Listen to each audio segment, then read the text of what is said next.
Assalamu alaikum. Welcome to Muhiban Zainab, our new panel show on Hidayat TV. This is a show inspired by the revolutionary spirit of Lady Zainab Salamullah alayha. I would like to begin the show with offering our condolences to the Prophet Muhammad sallallahu alayhi wasallam and Imam Mahdi ajallallahu ta'ala farajahu sharif on the martyrdom of Imam Hussein alayhi salam, as well as the tribulations and trials faced by Imam Zain al-Abidin and Lady Zainab Salamullah alayha. We have a very interesting show planned for you today. The topic will be Muharram from the perspective of a revert, and we have two very special ladies in the studio with us today. I'll introduce them to you now. We have Sister Amina Khan, who is a student in Arabic teaching and linguistics. Assalamu alaikum. And we have, and her reversion story comes from a Catholic background. And we also have Zainab Khasa, who is a graduate in international relations, and her story, she's originally from the Congo, and her story is a very unique story in that it runs from Catholicism to Hinduism and then eventually to Islam. So assalamu alaikum. It's wonderful to have both of you on the show. Thank you for taking some time out to have a chat with us. So I was thinking firstly we will begin just with talking briefly about each of your stories, reversion stories. And Amina, if I start off with you, if you just tell me briefly, what was your background before Islam and how did you find Islam? Well, my background before Islam was Christianity, particularly the Church of England. That was my family's religion. And then it went from there. And then in my teenage years, I became disillusioned with the Church of England. And after a few years of, I suppose, searching within Christianity, I became a Catholic. And then again, a few years later, I entered a monastery, an enclosed convent, an order of nuns, and became a nun for several years. And it was during my time as a nun and the amount of studying that I undertook myself, serious study, and also practicing law in the church. I was what was called a canon lawyer, and also studying in depth the very early scriptures of Judaism and Christianity, and also the early church's history and its early dogmas and doctrines that started to lead me towards questioning Christianity. I could pinpoint holes in certain areas, and also at that time I was learning Arabic, and it was doing that and studying what I was studying that I decided that Christianity wasn't for me, and that I was in the wrong religion and I should be a Muslim. So I left the monastery, and after a certain amount of time I started to look into Islam, and then I became very ill, and after being discharged from the hospital, after making some recovery, then I decided to become a Muslim. So then I was a Muslim for just a Muslim, no label, not Sunni, not Shia.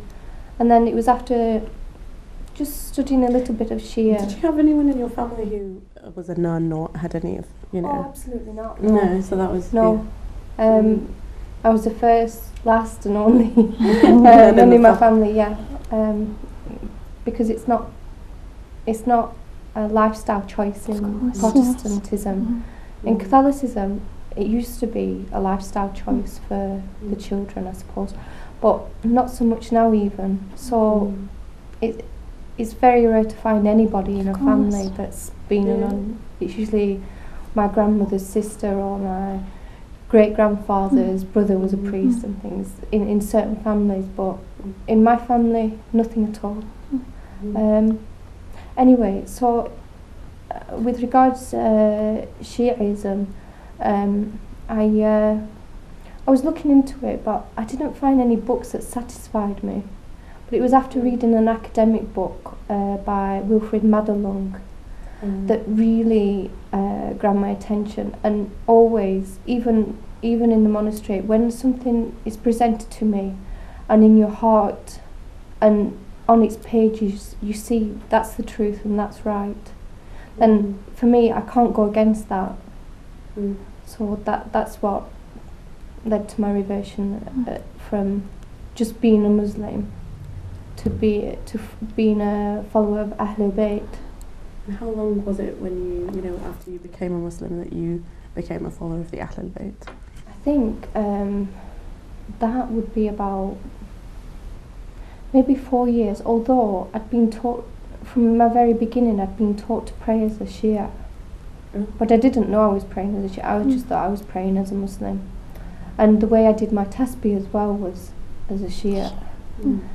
So there were certain things that I did that I wasn't aware. And also again, I love studying and finding things out for myself. So within that time frame of 4 years, I did a lot of study of Quran and Tafsir, of Sahih Bukhari, Sahih Muslim, and the other compilations of Sunnah. And there again, I started seeing I could pick it apart because I had very good editions of these books, and logic sort of overrules what can be presented.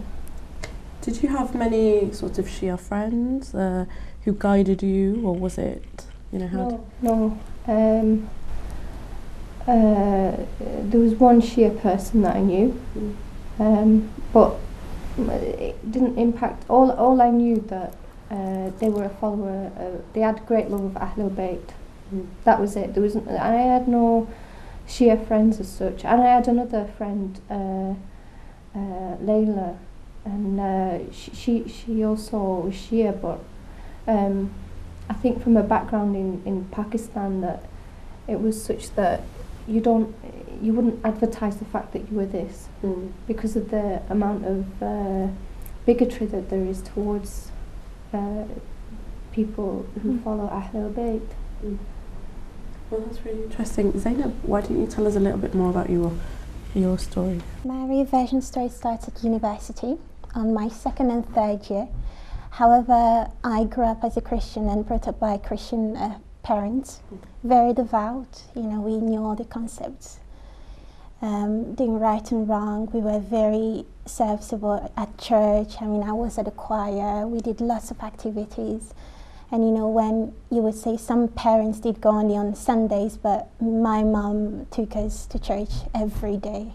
Oh. And so it happens that we will be there 7 days a week. So we go for morning masses and evening masses and all these activities. We were really devout and active into the church. However, moving into England as a teenager, you sort of become a bit conflicted with the lifestyle that's over here. For example, we had at home, we will organize a family prayer every Friday evening. However, when I came to college, you realize that Friday evening is the time that everybody goes out for partying and these kind of things. So we, as children, me and my brothers, we didn't know, what to value. Was it a prayer to value or to go out with for a birthday or these kind of parties?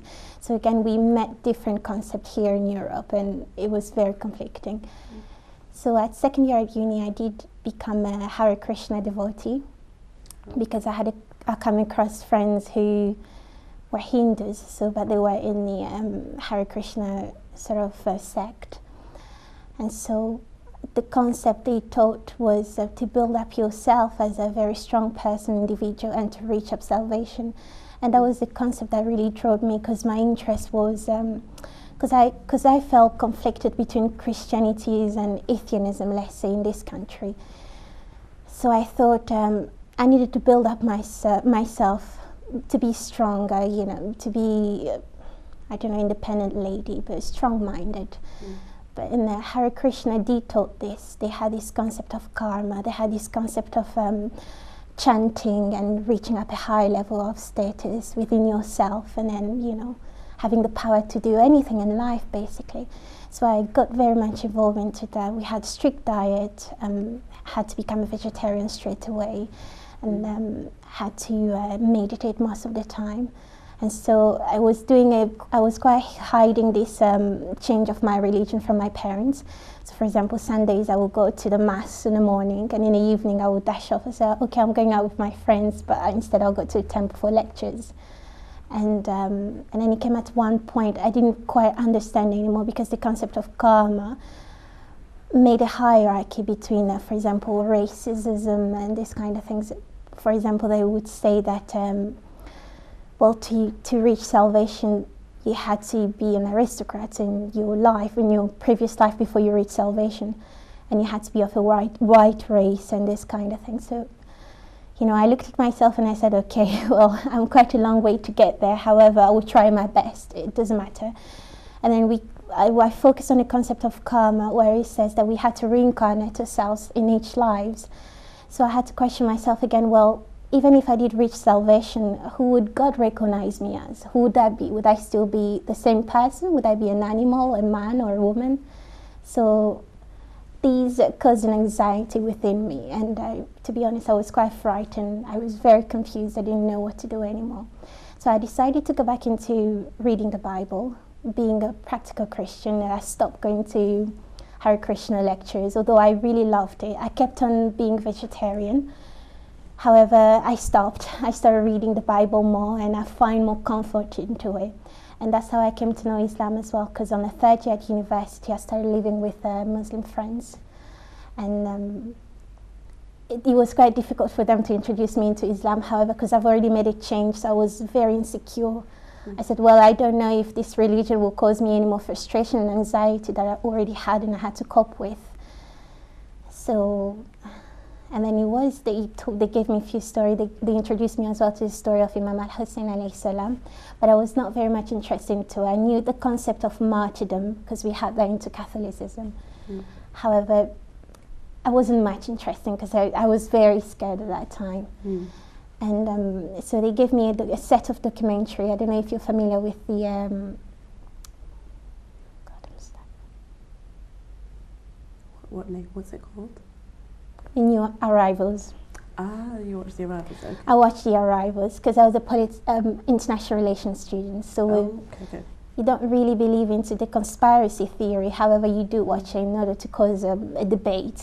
You just have a debate to talk about. So I started watching it, and it drove into the concept of all religions, so Christianism, Islam, and this kind of thing. And they draw a concept of a one God. So as long as you are in a one God religion, you are safe. However, in this case, it was Islam.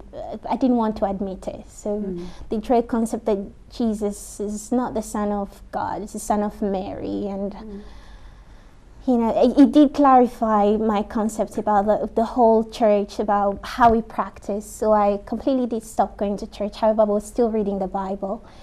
And I decided to become a Muslim because my friend did tell me about the hereafter. So they explained to me a bit about Jannah. How is it going to be? So I said, would your God then recognize me as I am? They said, of course our God will recognize me. I said, okay, does your God know my name and this kind of thing? They said, yeah, of course my God knows you. So I said, okay. Well, I didn't tell them that. That moment was the moment that I decided to become a Muslim. However, it was later on when because I was writing up my dissertation, it was very sort of hard to do any Islamic readings. And I assure you, even if they did approach me with it, I was sort of rejected because there was absolutely no way you could drive me into another religion. I was quite strict into that. However, I did believe in the one God concept because I thought, okay, this is the truth. And this is the God of Abraham as they taught me. So it was okay. However, I came across a video of a young lady because now I was searching for a purpose of why convert, why change, why become a Muslim. So I started looking into different reasons, watching a few videos of some other people's testimonies, why they have become a Muslim. So I came across into a young lady who lived in a very small village. I think it could be Yorkshire or somewhere in England. She was alone. She was at university. She converted. She went back home and she was not welcomed. And she was the only one wearing a hijab. I was in London at that time and everyone around me loved me. And I said to myself, so why not change? Because she's alone in a small, tiny village, but I am in London, it's a big city.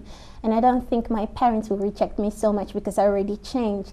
So Were they aware of you then, you'd become Hindu and then? They noticed that I became vegetarian.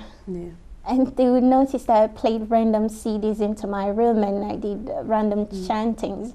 And the two shifts, exactly, and the two shifts on Sundays, going to the mass in the evening, friends. It got a bit obvious. And my dad had come across this sect of Hare Krishna when he was a teenager as well. Okay. So he was quite surprised that I had gone into it as well. However, so watching this set of video from this young lady, I went back home that day and I met my friends. I told them, look, I want to become a Muslim. And we did the Shahada right in the kitchen at home. Oh. SubhanAllah. Wow. So how long was your journey from when, when you left Christianity, then you went to Hinduism, and then when you finally took the Shahada? How many years was it? I would say it's all in a set of months, to be honest, because in 2011, 10, I would say, I became a Hindu, sort of. And then from that period of time, I went back into Christianity. It's about 9 months. 9 months. And then when did you become a follower? So when you became a Muslim, did you ascribe a label to yourself? Or, when did you become a follower of the Ahlul Bayt? When did that come? That really came in Muharram, which we will definitely going to talk about later in the Majalis of Muharram. That's really when, I knew what was it to be a Shia. And it sort of joined to me that you are a Shia and this is what Shias do. Because you follow Imam al-Hussein alayhi salam. However, I had a Sunni friend and I had a Shia friend at that time. But I was more friendly to the Shia friend. And she happened to be there when I decided to become a Muslim. And I had spoken to the Sunni friend on the phone and I said, you know what, I think I'm quite ready, but I just need to do further reading because obviously I'm writing up my dissertation and I want to do a thorough research into Islam before I go into it. She said, just do it. And then you do the research afterwards. And I said, okay, well, I'll think about it. And then, she happened not to be home at that time, but the Shia friend was at home. She arrived home and I said, look, I want to become a Muslim. And I straight away dashed off. She said, well, where are you going? We can always do your Shahada now. I said, do we? She said, yes, of course. So we did it then. Oh, subhanAllah. So, when did you find out about Muharram, or when you first found out about the tragedy of Karbala? What was your reaction like? Did you know about it from the first off, or? I knew about Muharram and certain aspects of it since I'd become a Muslim, since I'd started not from 2005, which was when I converted, when I reverted, but from about 2006. So I knew that some great tragedy had happened, and then some great tragedy to the family of our Prophet, sallallahu alaihi wasallam. Something like that, something significant had happened. And I knew that at this time the Shia, there would be a lot of pictures of them hitting themselves, and this is the main thing that you get in the media or picture you get of Shias. So I knew that at this time, it was black.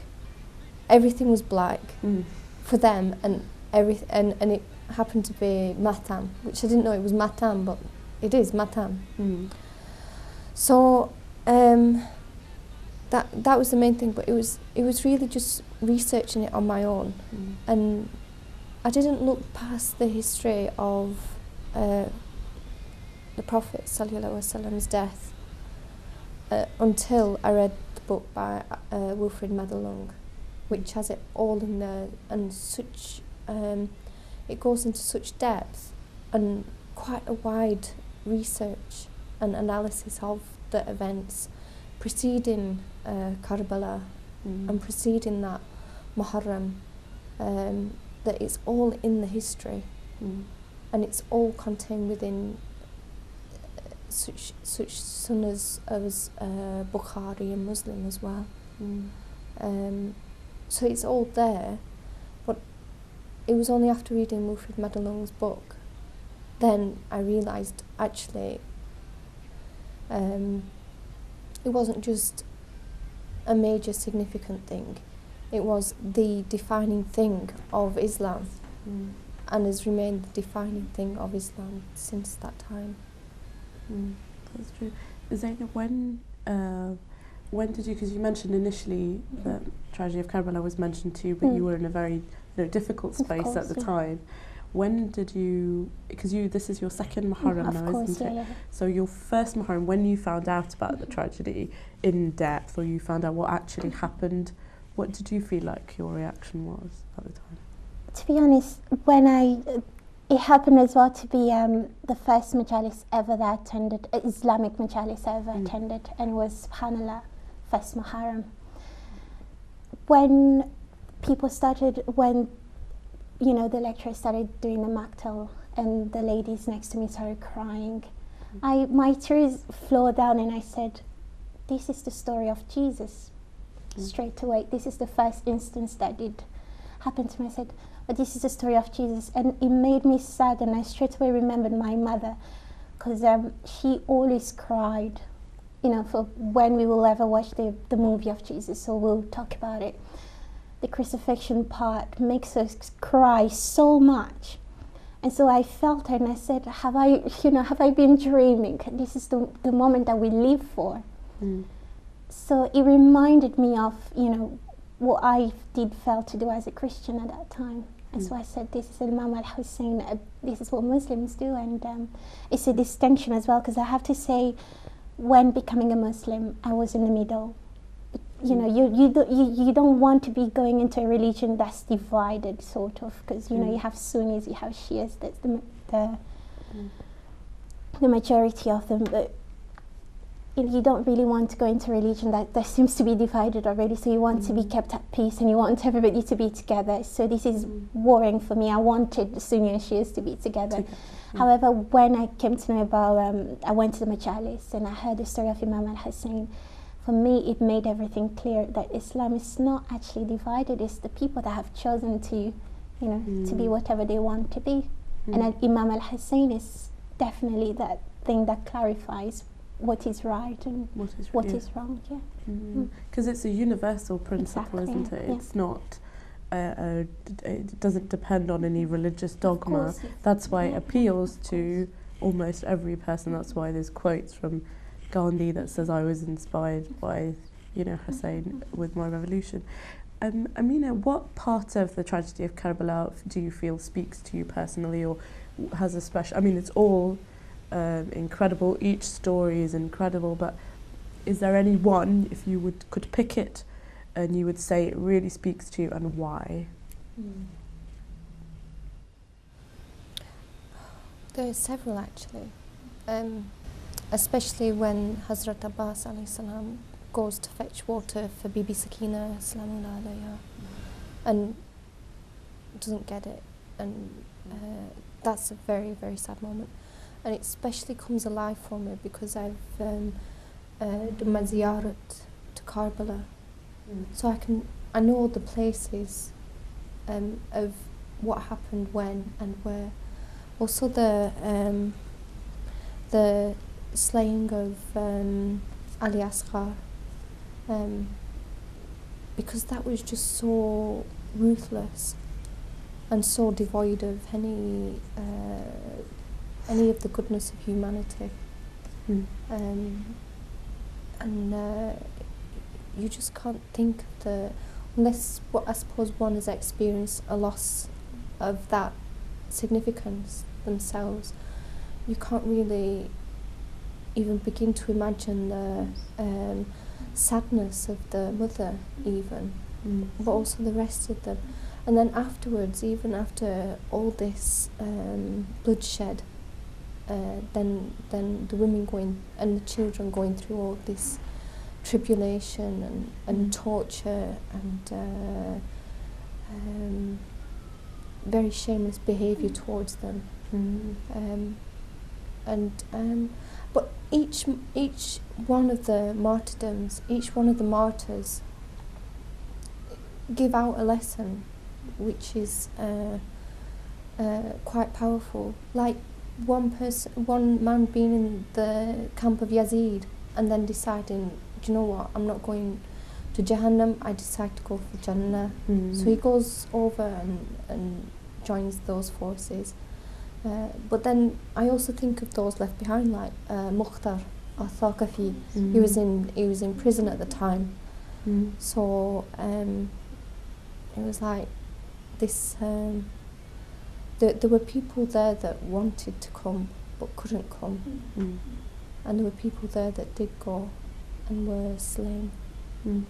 Yeah, it all speaks. There's so many things that speak to me, and so many lessons that you can take out of it. There's far too much, but significantly, Hazrat Abbas alayhi salam and the slaying of Ali Asghar alayhi salam. Zainab, what about you? What do you feel like is the most moving part of the tragedy of Karbala? Of course, just like Sister Amina said, there's so much into it. I mean, there's even hardly anything to pick out because everything within is so divine and holy. You know, however, because as we say, it's my second Muharram, I still focusing on Imam al-Hussein alayhi salam himself. For him, that sense of knowing what will happen to you and facing it, it's something that I relate into so much because it's in our everyday life. Sometimes, let's say we are Muslims and we know that we are being oppressed in many other ways. It's not, most of the people will say that it's in your mind, those people don't really look at you wearing your hijab, but we live in an environment where we are kind of oppressed because of being who we are. And our family is looking at us in a certain way because we are who we are. We've chosen to follow Prophet Muhammad. And so, looking at Imam al-Hussein, his loyalty to Allah subhanahu wa ta'ala is indescribable. And am I able to be loyal to my Allah? Am I able to do that? And again, it's Hazrat al-Abbas as well, alayhi salam. I have to say I didn't know much about him when I attended the majlis. However, when his name was mentioned, and I had my tears flowing for him, and it's again his loyalty to Abu Abdullah alayhi salam. It's amazing. The other thing that you just mentioned that I've just remembered, it also shows humanity as it is and not as it should be. We have examples of the lowest and basest and abhorrent behaviours that humans can inflict upon each other. Yes. Yeah. And then we have the most magnanimous and most loving in the camp of Imam Hussein alayhi salam. And then also how human beings are like the Kufans, that they'll treachery, betrayal, all the human. I don't think Kufans were so treacherous, though they were. I think that shows human nature, because sometimes we want something so much, but when it comes to it, we reject it. We can't handle it. Either human beings like predictability, stability, peace, just to get on with their lives. So for Kufans, they were like, actually no, this is what we stand to lose, and they couldn't see what they could stand to gain. And although it was treacherous, the way they acted, it showed that's just human nature. It was human nature, yes. Yeah, it was human nature.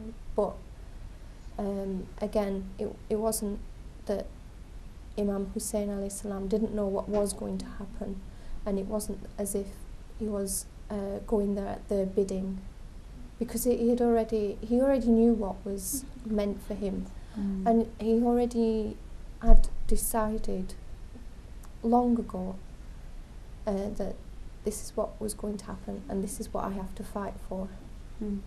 Again, I have to fight against Yazid, but I have to fight for Islam.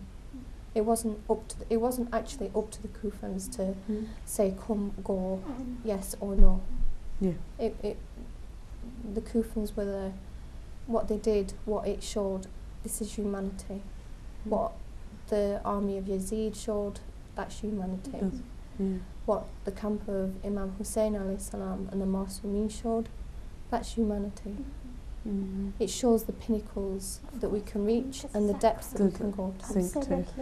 Absolutely. I think that's what the Kufans have failed to realise, that you can be a human, however, you can exceed, not just being any other human. Because now we say, where is the grave of Yazid? We don't even know. However, Karbala is full of billions and thousands of people from all over the world. Because of Abu Abdullah has reached that peak, of a human being. And as we are, we can still reach it. It reminds me of how pure your sacrifice should be, and with how you offer it, with a clean heart and your niyyah, if you like. We were talking about this before, about you know, when Lady Zainab came and saw the body of Abu Abdullah after Ashura, and she threw herself from the camel and she crawled to his body, and then she put her hands underneath the body, raised it and said, "To Allah, accept this sacrifice from us." So that's a profound understanding of God. That is incredible what she did, and that's why it's enduring, and it's managed to stay and with the same kind of emotion, because the way I feel like it sometimes is Muharram, it's almost as though it's happening every year. It's a countdown of the 10 days, and we feel like, oh, it's going to happen on the 10th again, it's going to happen, and it reaches a kind of fever pitch. It's also like, it's a pause in our everyday life as well. It's like a time of retreat and reflection. Of course. But it's like, this is happening now, as what you said. And also, I always get the feeling, when I'm in the majlis itself, it's very rare that I will cry, but when I'm reading the Maktal, or I'm listening to an English speaker, I will cry. But I think it's my Englishness that is difficult or whatever. But I do feel so much anger. And like, why? And I'm just ready to go and fight. You feel that. And the other thing is that at the end of Muharram, on Ashur al-Muharram, I feel right. So everything looks like it's lost, but actually our defeat is actually our victory.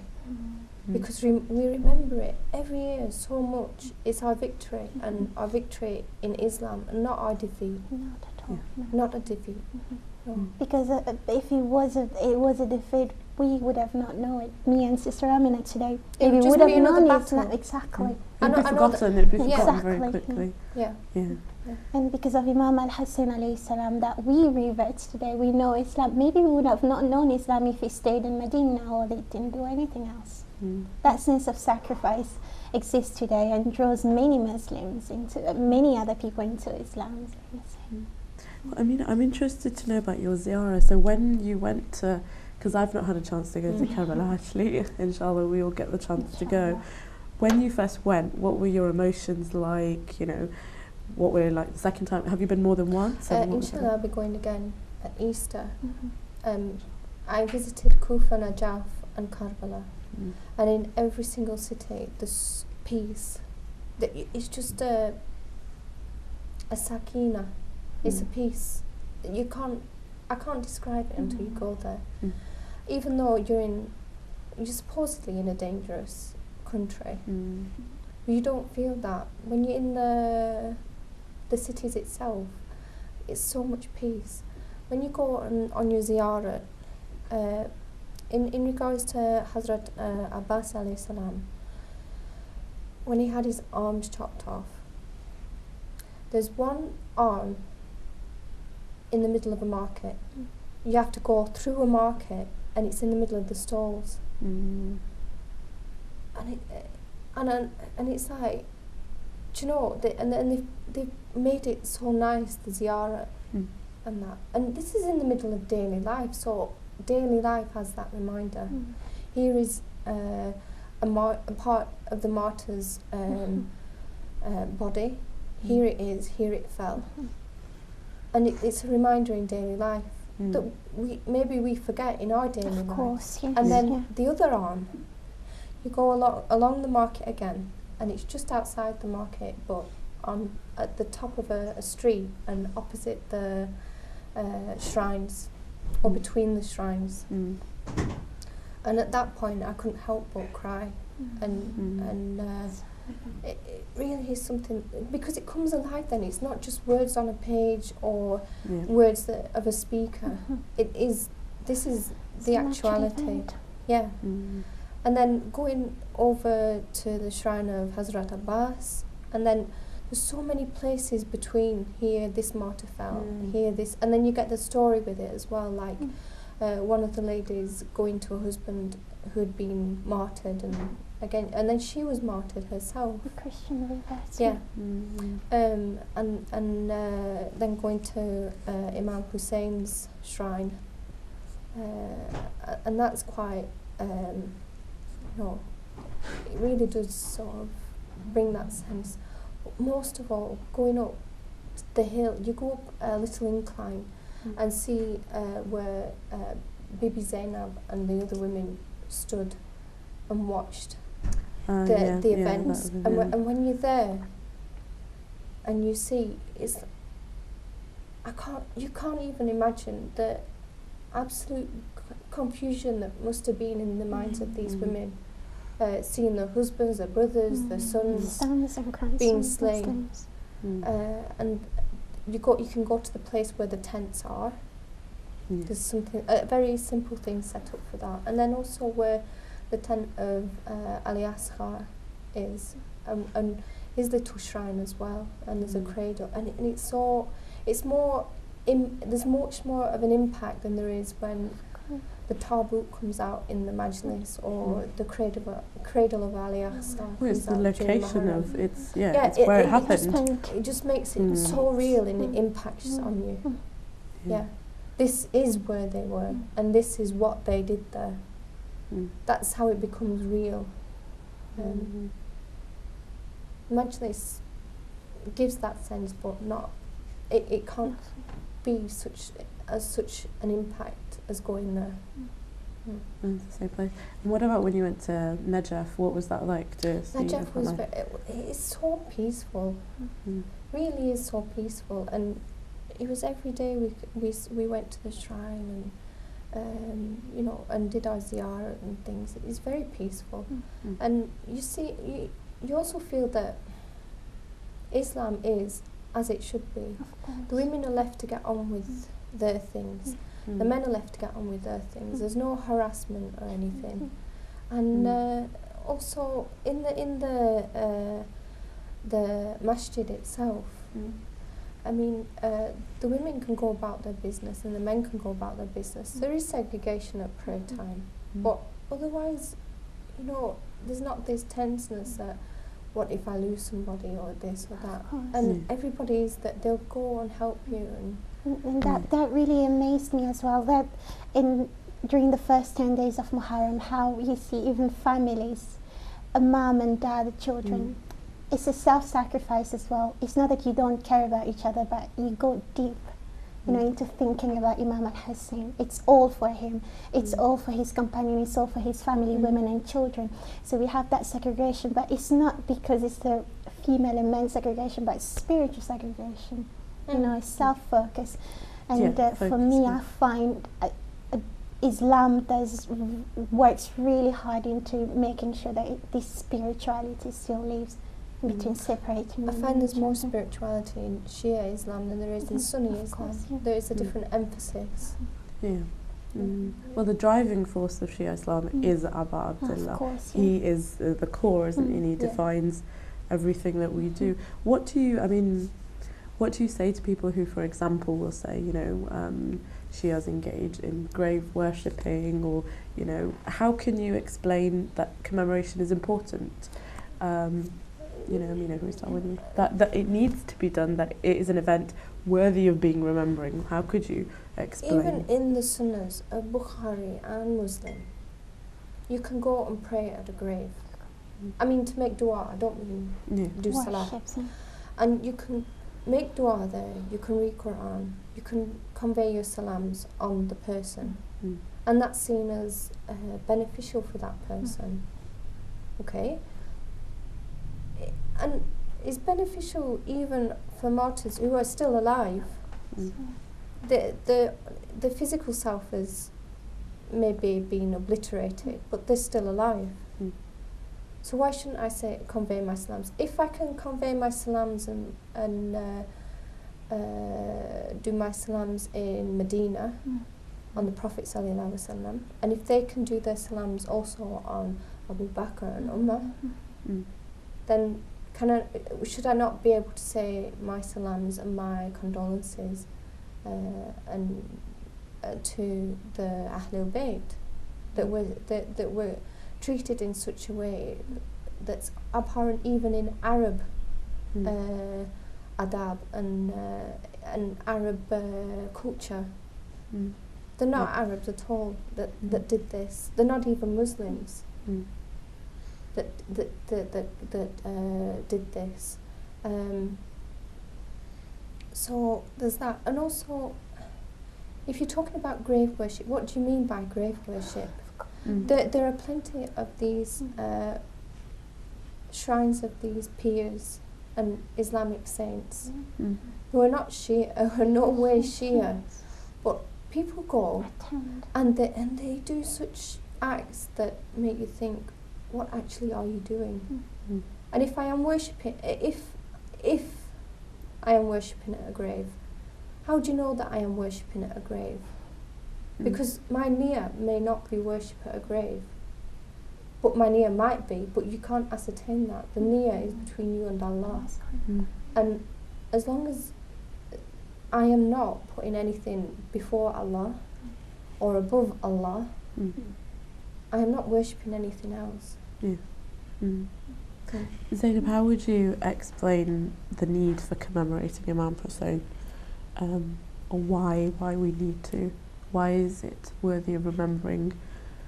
I think we have to remember Imam al-Hussein. Again, as I said, for me personally, Imam al-Hussein, he's a clarifier. He's that clarity that tells you which is wrong and which is right, and which is the right Islam and which is the, I don't know, whatever way you want to call it, choice of Islam. Nowadays, everybody have their choice of Islam, choice of hijab, choice of food, which one is haram, which one is halal, you know. So I think it's important, because every time you cry, you pick a side. You know, if you cry for Imam al-Hussein, then you are on his side. And if you don't cry, then you know which side you are on. And so it's important to renew your bayat, to renew your allegiance to the Ahlul Bayt alayhim salam, and who carry the message of Allah subhanahu wa ta'ala. Because really, what we can only ask is that Allah help us understand Imam al-Hussein. Because if we understand his message, then we reach our salvation, and that is the key. And stopping commemorating Imam al-Hussein, even if we wanted to stop it, we wouldn't dare. It would not happen. Because I don't know, in a Christian tradition where we say that God says that even if you humans are late to worship me, but the stones will clap and worship me. You know, we're late for a salah, we think, oh, I'm late for my salah. The mountains have already made the salah, the birds have already said the salah. It's said, isn't it, that everything in creation does the tasbih. That's the ibadah, the sajda, they've already done it. So the debate or the talk about, you know, stopping the commemoration of Imam al-Hussein, I mean, even if we wanted to, I don't think it's something that would stop. No, that's true. Lady Zainab said, I mean, we were covering this in our last show, that when she talked to Yazid, she said to him, scheme whatever you wish to scheme, carry out your plots, intensify your efforts, but you'll never be able to obliterate our name or kill our inspiration. So she told him that. What I'm interested to see is, because you've seen commemoration done in different ways in different cultures. How do you think, you know, culture has played a positive role in commemoration? For example, you know, we see that every region has a different way. Some people do it with plays, some people do it with, like in Karbala, they do they have a tent in which they burn, and then it's like a proper play, whereas in Pakistan and the Indo-Pak region, they wouldn't do that, but they have the Zuljanah tradition. So how do you see culture playing a positive role in the commemoration of Imam Hussein? It can bring the story alive, especially for those who have not been able to do a physical ziyarah. Also with having certain things like taboos and things help certain people to picture it better. For me personally, it doesn't do anything for me. It doesn't add anything or take away anything of my faith, but for myself, I don't need such signs. But for other people, I understand and I appreciate that certain signs are needed, and especially when you have children, and because then they can say, what's that and why is it there? What happened? So then they get an introduction to the tragedy of Karbala and the sacrifices made. Also, I don't know what else other can be said about culture impacting on it.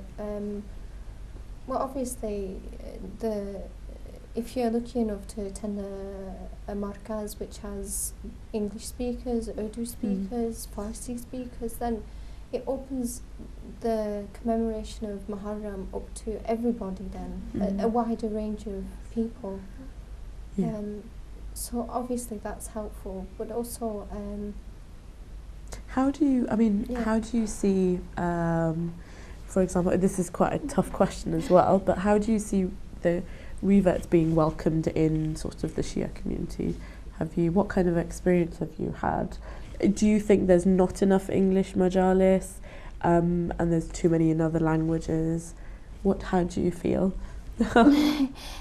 It's a tricky question, as you said yourself. However, I would want more English majalises because the majority of us speak in English. Yeah.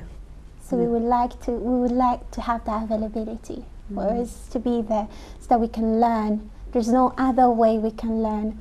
You know, I don't know. I'm not quite sure. I'm not comfortable into the culture talk thing. However, because I see myself now being in part of any major culture that we have in Islam, whether you're Arabs or you're Pakistani.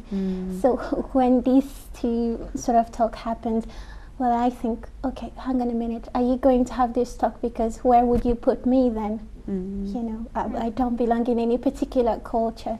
However, I would like, as a revert, I would like to have more English majalises. I think in the future as well, there's going to have to be more English majalises. Because the children now, yes, they may have an understanding of Urdu. I have an understanding of Urdu to an extent, but really the point of the majalis is to communicate and to help you comprehend what has happened. So it being done in a language that's not your mother tongue anymore is sometimes, I'm not saying that it's a waste of time, but sometimes the time taken maybe for other speakers could be better used for those that are the majority speaker. Young people don't use Urdu day to day, especially in an Urdu Pakistani or Indian community. They're not using that language except at home. And to welcome in other people especially, and to make it an appreciation for other people of other in other walks of life. Obviously the majalis should be in the majority language. And that availability of the common language, which is English in our circumstances, should be available all the time.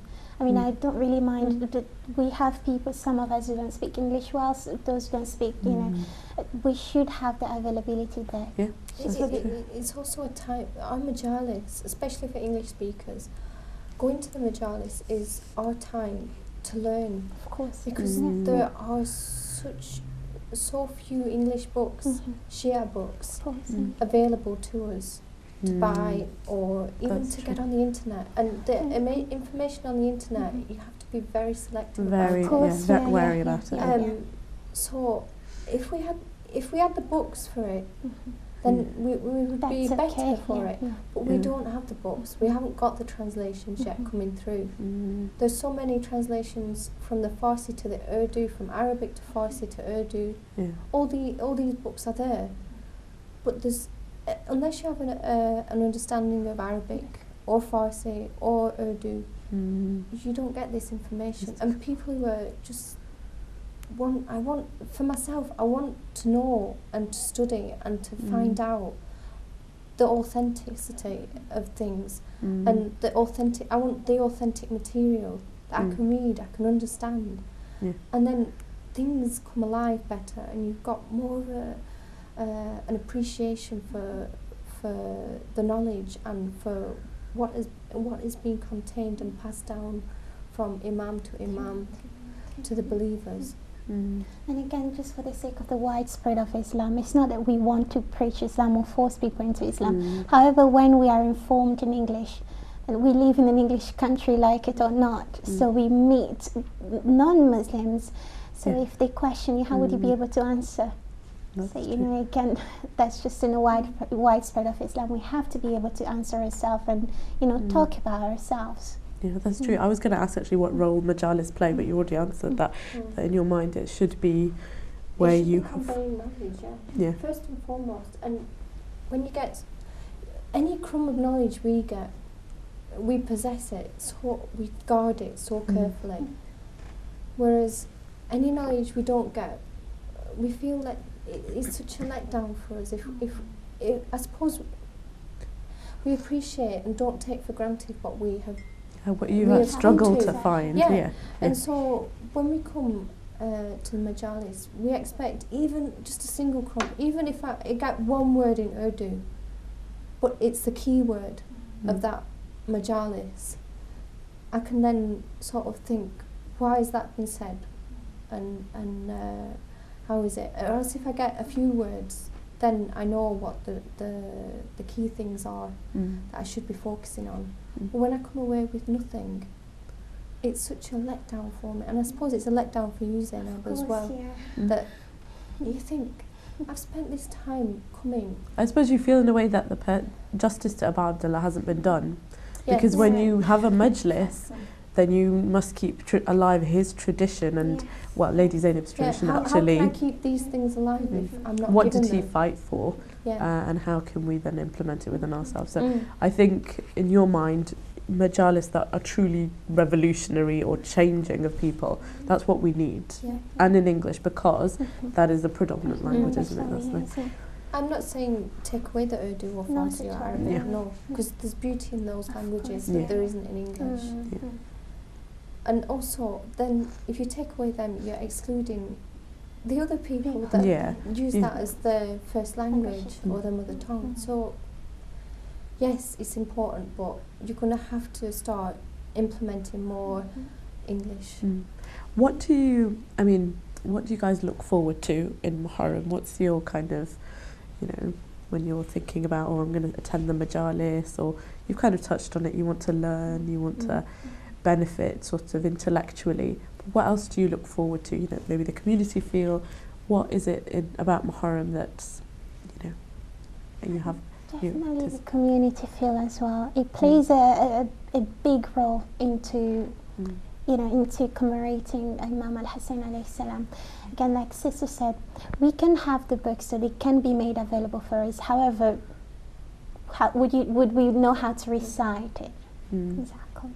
Also, one of the hadiths of the Ahlul Bayt is that attending majlis were also attending the Ahlul Bayt themselves. Lady Fatima alayhi So we salam miss out on that if we present, just get the YouTube book. one. Yeah, everything is so readily available now on the internet, and it's fantastic. It's absolutely amazing. I love it. You can fill your iPod, whatever iPad, with lectures and lectures and just kill them. But there's something special about going every day, taking time out, making extra time, and just sitting and being part of it. I also get the feeling, especially with certain medical things that I've got, I can't actually perform Ramadan to its fullest extent. But with Muharram I can, and Muharram is more of a spiritual time for me, and more of it's like a retreat. And as a nun, we get a certain amount of time for retreat during the year.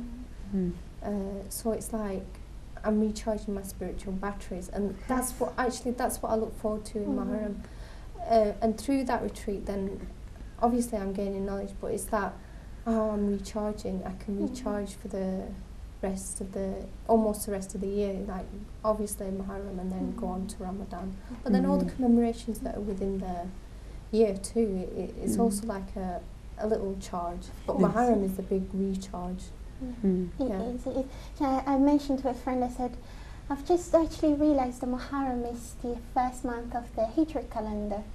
Because for me, I feel like every time we have a commemoration, we have a birthday of an infallible, it's like every time we're renewing. So there's so many new years in Islam for me. So I think that we have the day of Arafat, we have the Ramadan, we have the what do you call Well, them? even the Jeshans, The you know, the Jeshans. celebrations Yes, that we yeah. have during the year. These Still. they're also, you know, charging our spiritual batteries. But there is nothing like Muharram or Muharram, not at all, Ashura yeah. and Arba'in Mm. to really sort of force Yeah.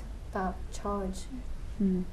We just have a couple of minutes left now, but Of course. why don't we kind of round up with just your message? So each of you in turn tell me what do you think the main message of Karbala is, and what would you like to say to other people, maybe even to other people who are researching, who haven't found the path of the Ahlul Bayt yet, you know, I don't know, whoever wants to go first.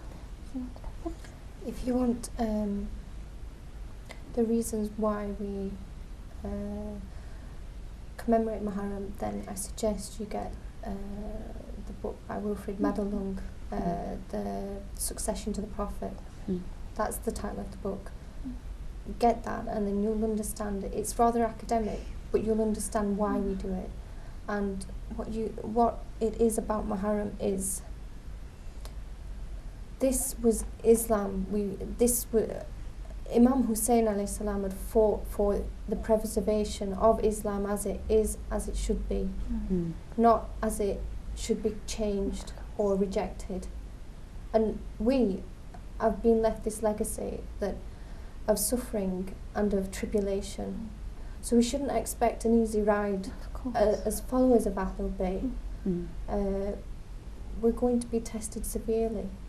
But if our Imams, and especially Imam Hussein alayhi salam and the Masumeen, if they were not exempted from these things, we will not be exempted. But whatever suffering we go through, in whoever hands, through whoever is inflicting this upon us, it is because this is the true Islam. This is what Imam Hussein fought for.